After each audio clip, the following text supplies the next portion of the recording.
Le 10 juillet dernier, la ville de Compiègne a accueilli la 2e édition de son roller marathon. Les bénévoles ont dû se lever tôt pour mettre le village en place. À 5h du matin, tout le monde sur le pied de guerre. Décharger le matériel, monter les tentes, baliser le parcours, préparer l'accueil des concurrents, chacun connaît son poste.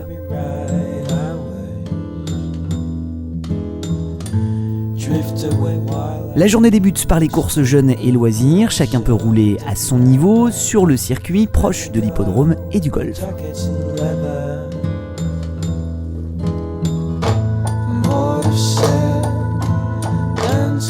Ils sont près de 300 patineurs à avoir fait le déplacement, un chiffre en hausse qui n'a rien à envier aux grandes étapes de la Coupe de France des marathons en roller.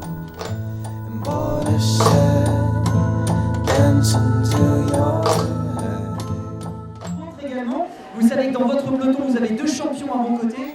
Place au semi-marathon qui regroupe plus de 130 concurrents. Les hommes s'élancent, suivis quelques secondes plus tard par les femmes.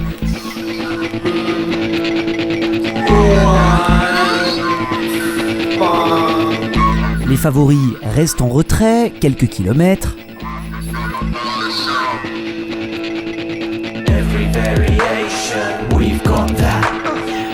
Et parmi les prétendants au podium, on trouve Julien Levrard, vainqueur de l'édition en 2010 et vice-champion du monde du marathon, Nolan Bediaf, RPM Pony, un sérieux outsider très présent en Coupe du Monde depuis le début de l'année, Vincent Esnault du Levallois Sporting Club et Antoine Le Savre du Paris Université Club. What business brings you? Who are you in the human zoo? Mushroom magic soup. It's good for you, like superfood. Packaged up, new to consume. Track is tough, don't remember making it. La vitesse monte, le peloton s'écrème, ils ne sont bientôt plus que 4 en tête, puis 3. Like apes or pandas, paint by myself but share the canvas. Never really come off the top like dandruff. Me and the beat got it locked like handcuffs. Get used to the flow, I switch it all up. Bring in the pain like a kick in the nuts. Vincent Esnault se fait décrocher. La victoire se dispute donc au sprint entre Nolan Bediaf et Julien Levrard. Le Levalloisien l'emporte dans un sprint mouvementé.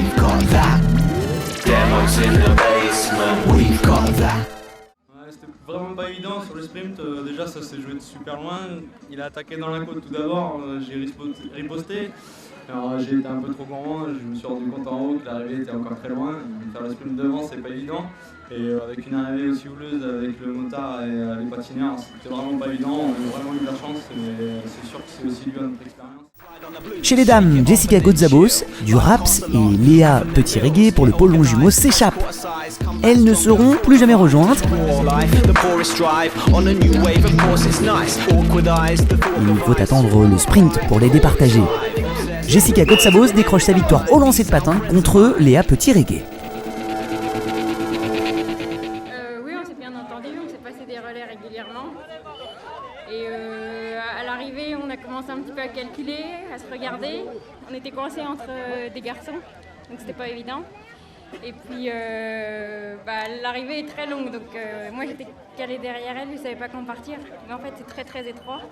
Donc, C'est peut-être ça qui t'a joué un tour parce qu'on t'a senti assez rapide sur les rollers, mais l'étroitesse de la ligne droite d'arrivée fait qu'on était un petit peu obligé de jongler. Maintenant tu le sais pour le marathon tout à l'heure. Voilà exactement, c'était l'échauffement.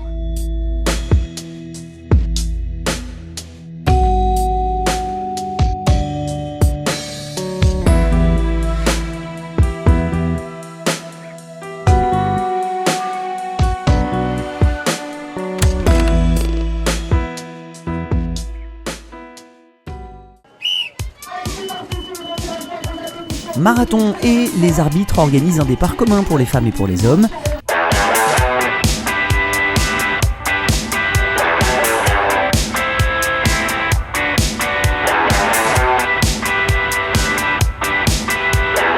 Après un départ à allure modérée, le Levalloisien Vincent Esnault ouvre les hostilités.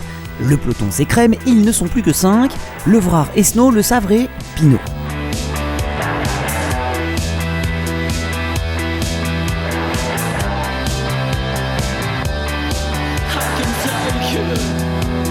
La répétition des faux plats montants de l'avenue Royale fait flancher les plus vaillants. À la mi-course, on ne trouve plus en tête que Le Savre, Esnault, Bediaf et Levrard.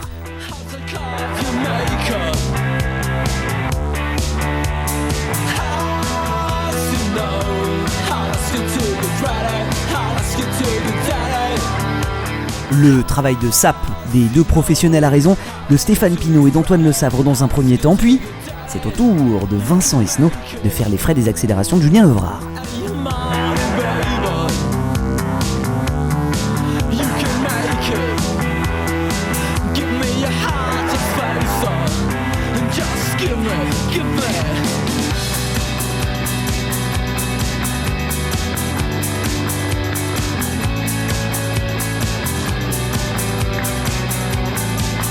Just try to fake it as we all can do as we kill what is inside.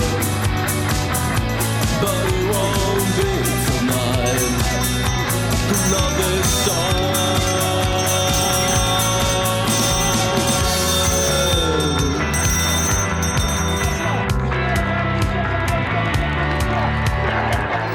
Un Julien Levrard qui va enchaîner les attaques sans parvenir à décrocher Nolan Bediaf.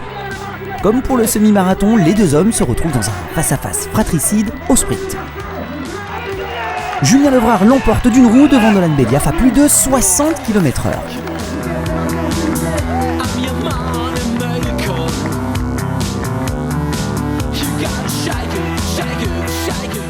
Oui, je pense que c'est vrai, là au moins il y a du suspense jusqu'à la ligne, là, vous avez bien vu, donc ça joue au lancer de patin, donc après je pense gagner juste d'une roue il me semble, mais je suis pas sûr entièrement, donc non, c'était une belle course. Au début de la course on a préféré laisser faire avec Nolan, j'avais dit on attend un petit peu, la mi-course ça s'est fait un petit peu avant, mais on voulait récupérer un peu de ce matin, voir nos adversaires du jour. Après Vincent il a fait un peu d'écrémage, j'ai dit de rester un peu dans les roues. On est parti une fois, deux fois, Vincent il avait un petit peu du mal, donc j'ai préféré l'attendre. Et à 2 ou 3 tours de l'arrivée, j'ai dit bon bah c'est bon, il ne sera pas rejoindre, il fera troisième assuré.